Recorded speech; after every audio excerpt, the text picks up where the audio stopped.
Alright, hi guys, it's Daniel here. I am going to start a YouTube series, I think, and I think it'll be a great way to document my progress. Here we're just going to start with, we're going to do this bankroll challenge, where we start with $50.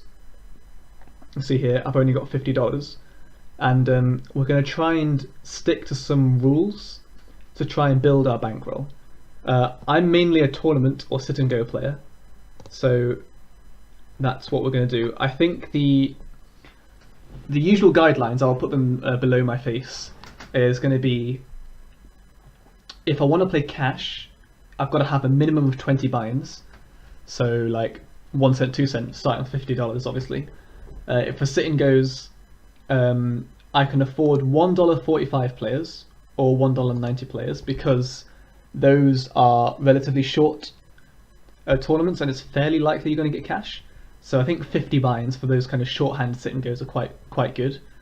And then 100 buy-ins minimum for larger tournaments, which I'm going to define as 180 people or more is a larger tournament, so 100 buy-ins minimum for those.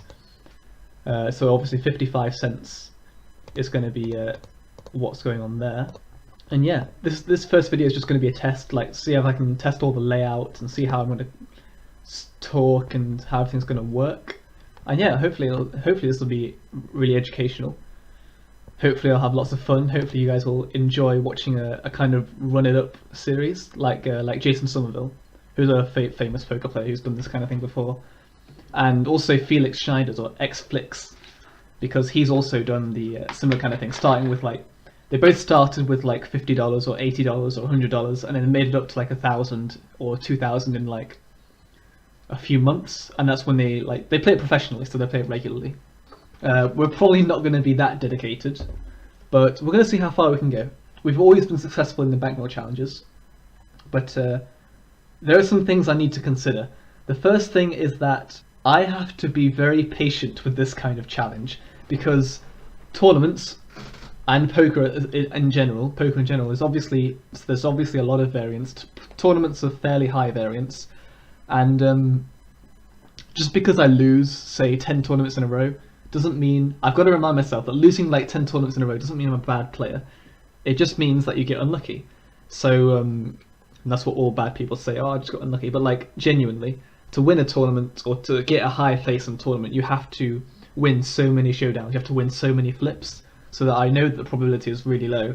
But the point is, it's fun, and in the long run it's very profitable. Like, the kind of people that play in these kind of tournaments are really, I don't want to say really bad, because that's like really offensive, but they're just not the greatest. They don't make the best decisions. So yeah, we're going to start with a quick $1.45 sit and go, 45 on sit and go. Oh, one more thing about this bankroll challenge. When you start off with the really small amount, like $50, I think it's best to go maximum risk, because I can afford it, right? It's like it's not like you're gonna go broke and be like, oh, that was just like the worst thing ever, right? Should be fine. So when I say 20 buy-ins for cash and 100 buy-ins for tournaments and 50 buy-ins for sit and goes is the minimum, that is what I'm sticking to for the $50. When I move up and get like a couple hundred going, then it's like maybe I could be a bit more risk aware and be a bit more cautious with the bankroll, but at the moment it's just completely fine. The sit and go started, so I'm going to do this. That's me on the bottom. I've got Javaro hood up around here, but you guys can't see it once again. And around here there's like this hood thing that gives me like pot odds and all that kind of stuff, so that could be really helpful. This guy limps. Yeah, as I said before, in these kinds of tournaments, the kind of quality of play is not going to be very good. So limping under the gun +1 is obviously something you'd almost never do, but this guy's done it. So, you know, right? Jacks. 8. Oh, you see that river? That river is just like the the biggest slap in the face to those jacks. I think jacks played it pretty perfectly there. King 8 of clubs is a fold under the gun. You do have to be more, you do have to be looser in these kinds of tournaments, but because of the antes. But King 8 suited is still not strong enough to open under the gun. You have to be like in the cutoff, really. It's really interesting to see the check min re-raise on the turn there, it's almost like saying I have a flush on that turn. The guy called, and even it's really small now, it's like, it's almost like he wants a call from something like a 9 or a 10.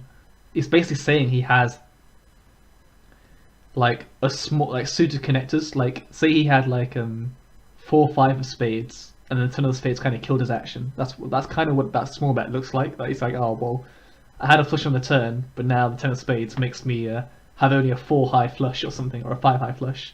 I don't know, we'll most likely see. Oh, we won't actually. Okay, fair enough. Yeah, on the turn when he min re-raised, it screamed of strength, and on the river, it's like he's not so strong anymore.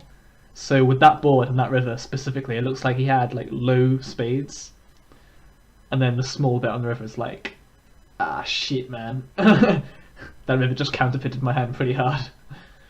Look at it walk. You see, these tournaments are so profitable. My stack's already $22 above the starting stack. Whilst this is going on, I'm going to show you guys another feature of this Bankroll challenge. Okay, so here I'm going to track all of my sessions / tournaments / whatever I decide to do. We're going to have buy-in, a type of session. Yeah, 50 cents, sit and go, 45 entrants, what place we came, what we received. And then off to the side here, we're going to have an in the money percentage. And yeah, we're going to have like a color coding system, I think. So if we have red, that means loss. I think we're going to have light green for an in the money, but like min cash kind of things. And then we're going to have like this blue for like a really big score. And then for a win, I think we're going to have purple. That sounds pretty good. So all these will be losses. Most of this will be red because obviously trying to cash in a tournament is very hard. It's only 7 people get paid, so. But the offset is that what you receive is much higher.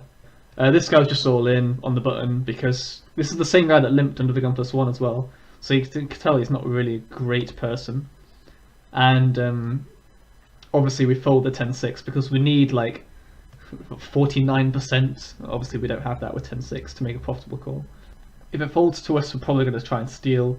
Make it 2.5 times the big blind, so make it $50. Pot's 54, so it only has to work less than half the time to be profitable, and even if they call, we've still got cards, so like, obviously it's just such a profitable steal. You can do it with almost any 2 cards. Obviously, when this guy just like shoves for 100 big blinds, we need 49%. I don't think we have that, so we're just gonna fold. Yeah, I don't get why people think that shoving there is like such a good idea. You're only gonna win 54%, like $54, when you're risking 2,000 to win $54. It doesn't really make a lot of sense. We're just gonna make a standard raise to 3 times here because it's the first level, so we basically treat it like cash, and you just open 3x. Is this guy just sitting out? Oh, for God's sake! Oh, he finally folded, and we're folding. Jack 5, just a fold. I think that after this like little tester video, this first testing video, I want to try and include more than 1 table, because I don't just sit here playing 1 table at a time usually.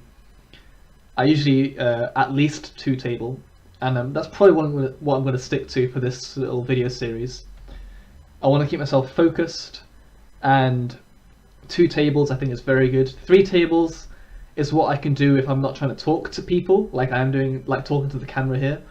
But 3 tables and obviously 4 or 5 and all that kind of stuff gets a bit much when you're trying to talk about every single thing you're doing. But 1 table is just too boring, so I think 2 tables is a nice little sweet spot. The blinds increased to 30-15. We're still probably going to make it 3x from early position, but I think 2.5x from late position when you're stealing is going to be fine as well. Because the pot is $77, so 2.5x only has to work half the time to be profitable. So when I say like stealing, you only need to be right half the time to be profitable. That's like outright before the flop, before any cards even happen. So if you have outright profits already, and then when they do call you, then you can see the cards and maybe even make your hand and get value. That's just a plus, right? We love to be results oriented. So the pot odds I'm getting are 4.1 to 1. Obviously, I'm not getting that with 10-6 off. I'd have to win a fifth of the time for it to be break even.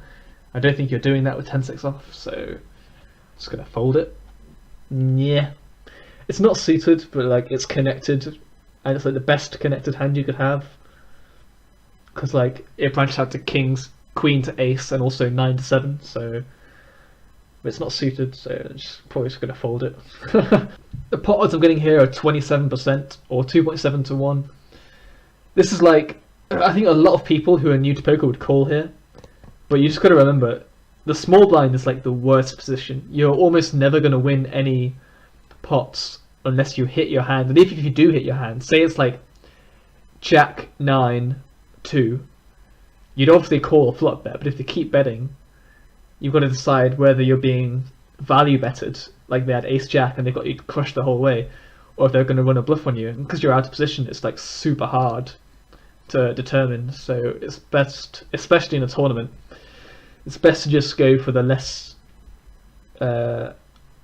extreme option and just play it safe.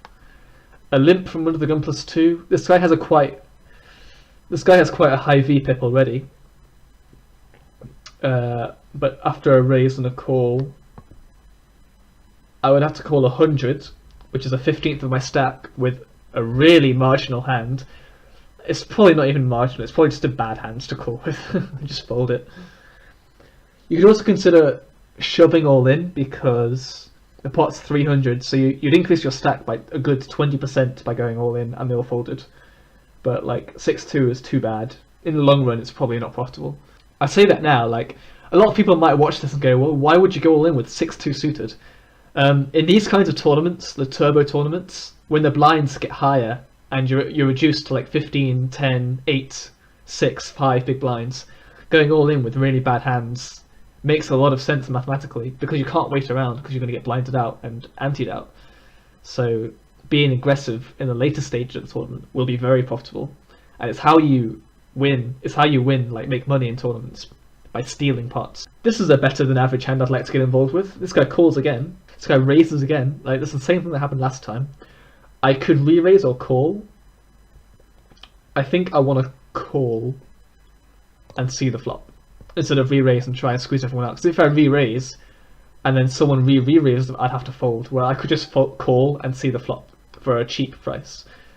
It's really unlikely everyone else is going to re-raise after another caller. And this is why we call. We just flopped the nuts. And we're most definitely going to get action here, because all of these guys called, one of them is going to have Ace Jack, Ace 10, Ace Queen, Ace King, Queen Jack, King Jack, all these hands that have lots of equity that we like basically crush. Yeah, we're going to bet nice and big here because someone's got to have something. Someone's got to have something. So we're going to bet 285. Yeah, that sounds good.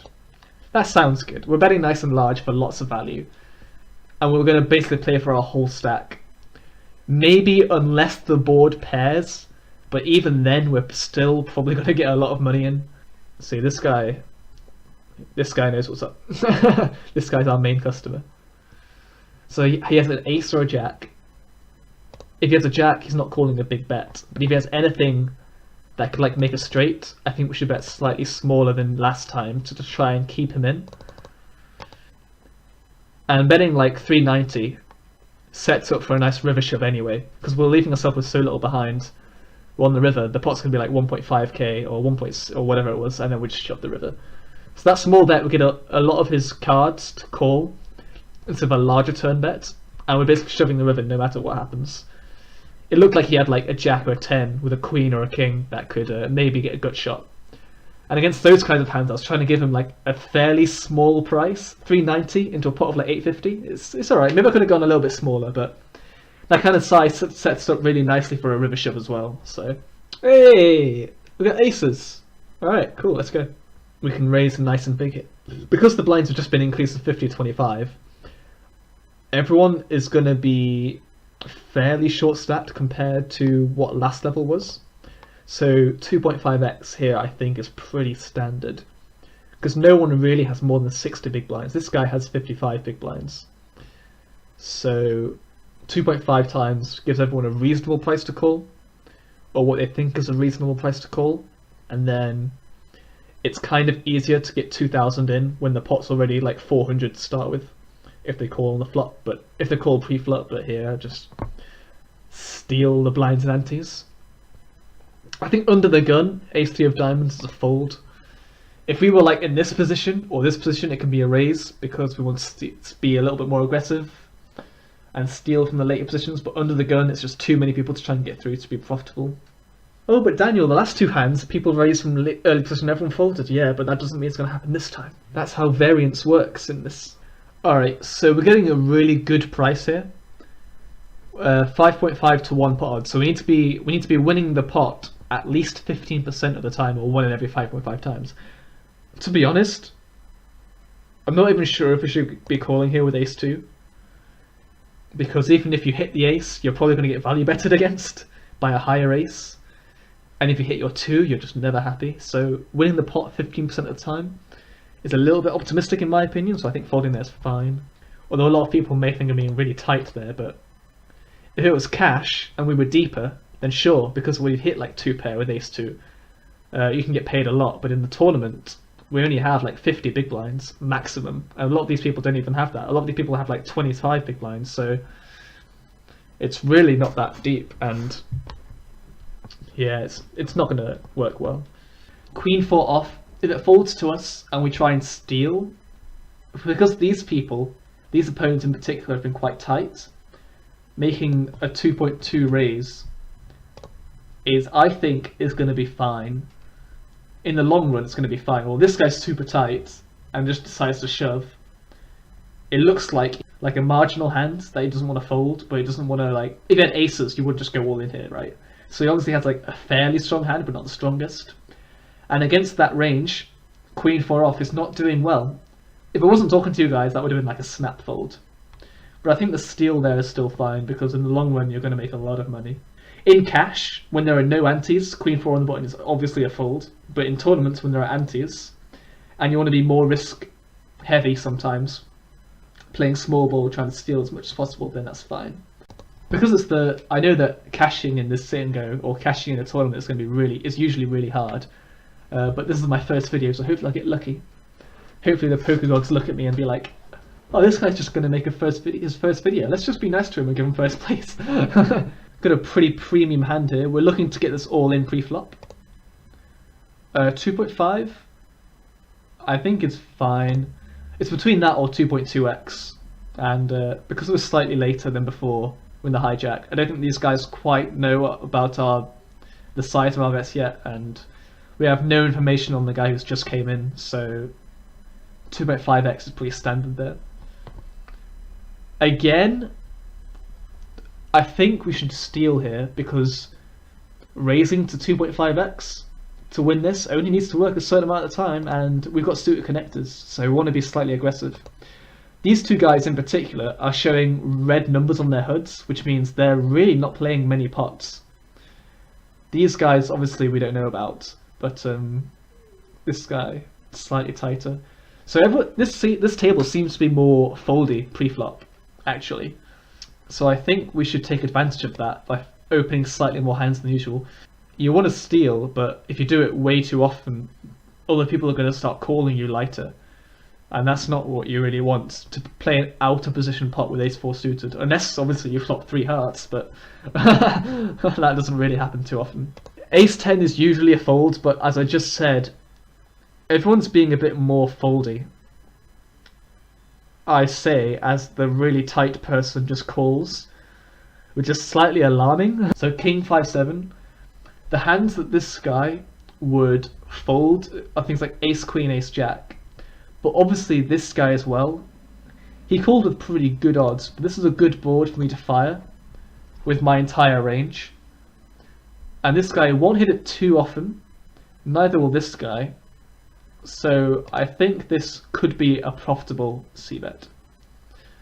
This guy, because his range is so much wider because he was from the big blind, and he was just calling because there was me and him.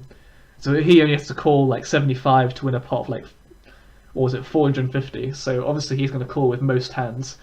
It was just this guy I was worried about. It looked like he had like ace queen, ace jack, which could fold in a king high board like that.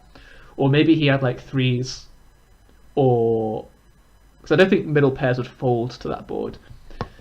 But yeah, that was interesting. That was a fairly scary situation. I didn't really want to make a c-bet there, but I do think it's going to be profitable in the long run. So which is why I run these kind of decisions. I need 40% here to make this call profitable, which I don't think I have with 9-2 suited.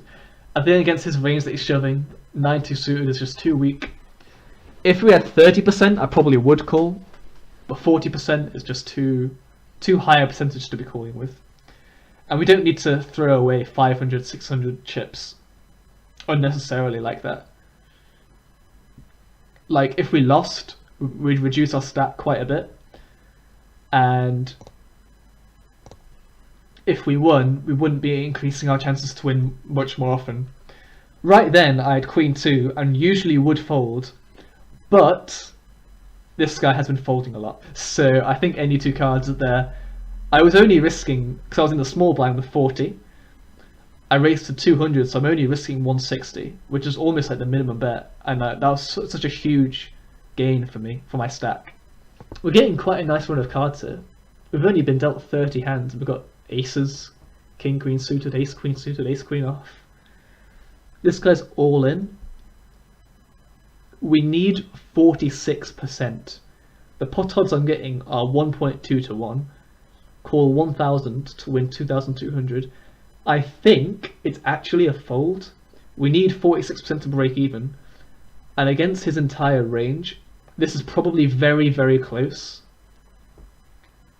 So it really comes down to, am I willing to take my stack down to 1600 in order to make it 3800? Like, those are the risks. I either go down to 1600 or go up to 3800. And it's basically like, that was super close. That was a close decision, and I think I want to err on the side of caution in these spots. It looks very tempting to call because you've got ace queen suited. You're like, well, I've got to call, right? Not necessarily true. If it was ace king, I would call, but ace queen is a pretty tough fold there, I think. So raising to 2.2x is fine. I should have a button.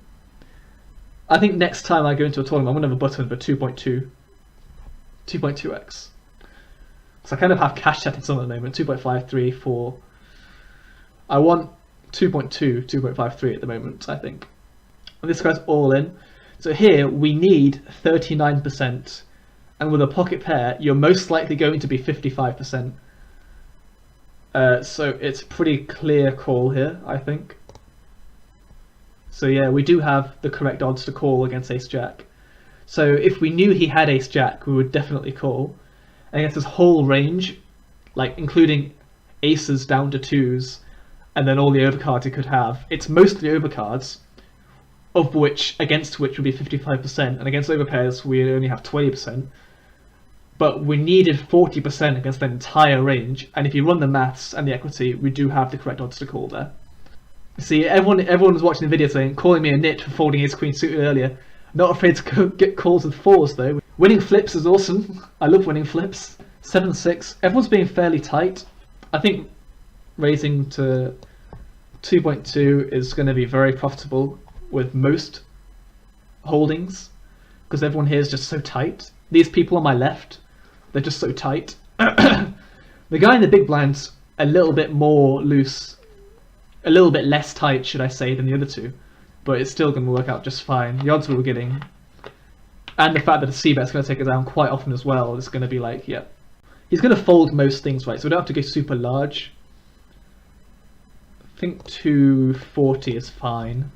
200 is too low, I think, but 240 is fine. He calls, and we turn a gutter, but what's he calling with on queen 2-3? He's either going to have a mid pair, like 7s, or a queen, and he's not folding either of them on the 4 turn, so a double barrel's not going to be profitable. I think the best line here is just to check, give up. But on the 9, if he checks, we're going to check and give up, because he's not folding a queen, he's not folding 8s or 7s. His value bet, or he could have floated us, but we're not going to hero call or make a bluff or anything stupid like that. We're going to take our 3.266 stack, fold, and move forward with our life. King 10. Everyone's still being really tight. I might consider just raising, like minimum raising here, because the blinds have just gone up.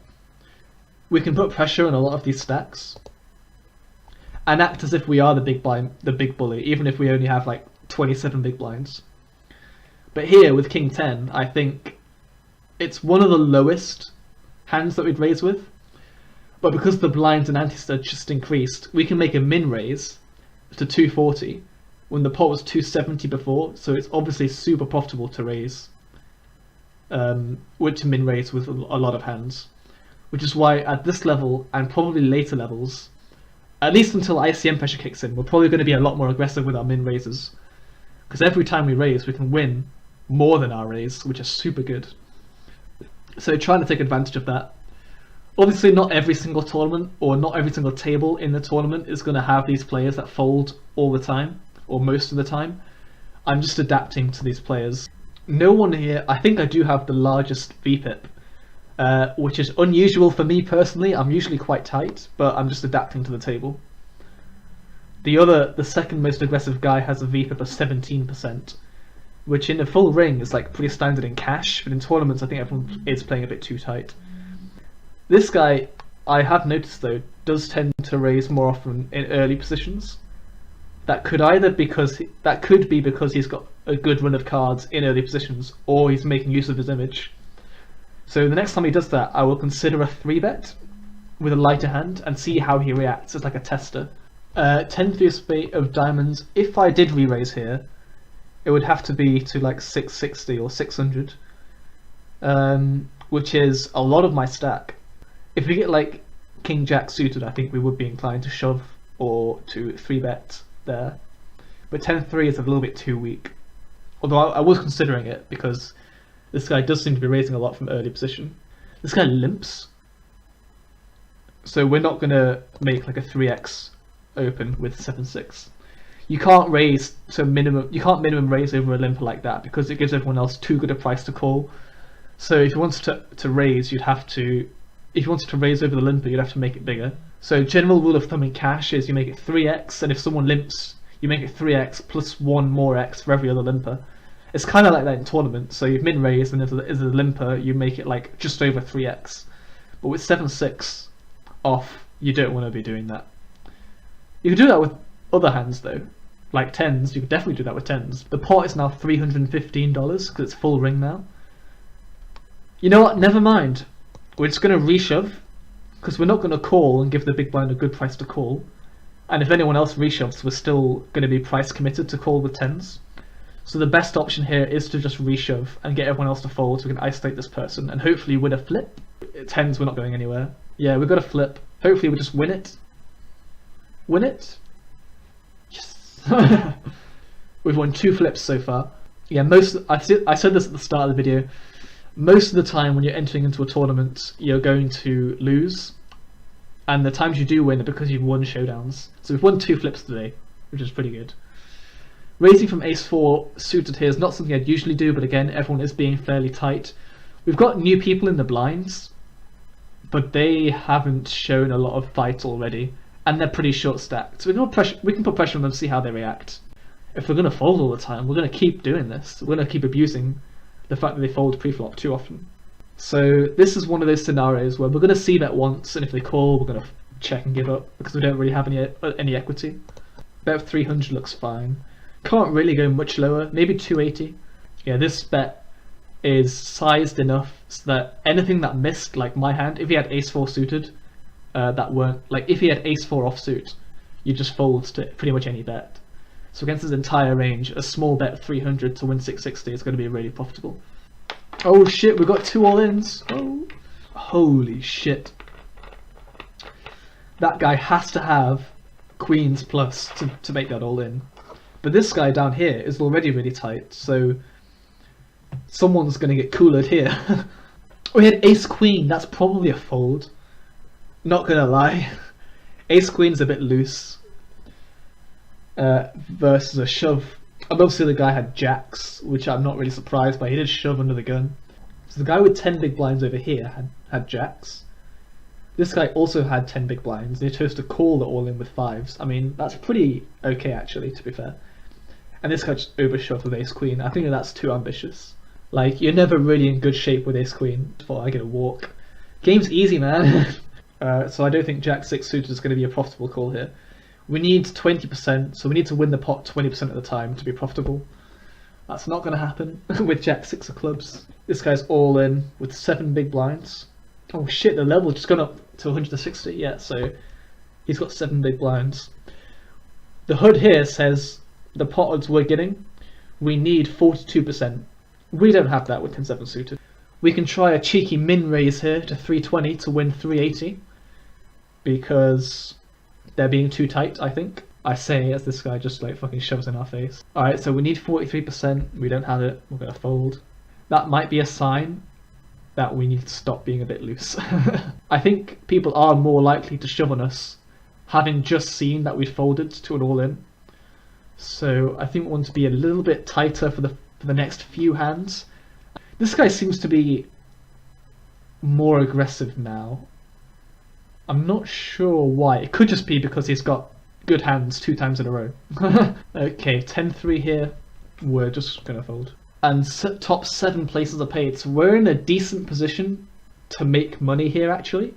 I'd say we make the final 7 approximately half the time here, which is quite nice in our position. Like, we're second, so even if we folded all our hands and let our chip stack shrink slowly and slowly, we'd probably get close to 7th. So around half the time we're making the money, and the half the time we're not making money, I don't think. We might get cooled. That could happen. Aces into kings, then we lose 20% of the time, so it could still happen. Let's cross our fingers though. The poker gods are like, he's making his first video, let's just be nice to him and give him the money, yeah? That's great. That's great. Wow. 4's there being very ambitious. And he's usually pretty solid. Oh, well, that's what I thought from his stats and what he played so far, but obviously he's a bit of a maniac there. Or maybe he decided this one time he'd try it and it didn't work. I don't know. A lot of these guys I've noticed like to hit the half pot button. And I think it's bad because on your bluffs you want to go a little bit lower than half pot on your c-bets because you'd save more money. But on your value bets you might want to go more than half pot, but a lot of these people just go half pot whatever, and obviously it's not tailoring your bets to what you want to achieve. We make the steal with ace queen. Everyone seems to be playing more tight now, so I think we do want to go back to our stealing. So this guy, I'm not sure what to make of this guy, to be honest. He was playing really tight earlier, and now he's raising a lot more. I think with 5-3 hearts, we're getting odds to call here. Because we're on the big blind, we're getting a huge discount. We need 18%, so almost 1 in 5. I mean, almost 1 in 4. So it's like, alright, cool. And we flop it. Let's go. Let's go. And he probably has an ace as well. Are we going to raise? No, if we raise, we're getting his diamonds to fold. And if we raise, we're getting his ace jacks to fold. So I think we should check and let him keep betting. Yep. Call. And then on this river, he would check back ace jack 6 because it's a diamond. It looks scary. So if we bet really small, we can squeeze like a little bit more value from him by betting really small. Because he would otherwise check ace queen, ace jacks, those kinds of hands. So against the diamond on the river, that's a very specific. If it wasn't a diamond, I'd probably check and let him value bet again because I think that's what he's likely to do. But because a lot of people are scared of flush draws coming in, on the diamond river, it looks like he'll just check the river. So if I think he's going to check, I might as well bet really small and get his ace jacks and ace queens to call. I say bet small as well. If I bet like half pot there, that looks like a really big bet, and he's probably not going to call with just top pair.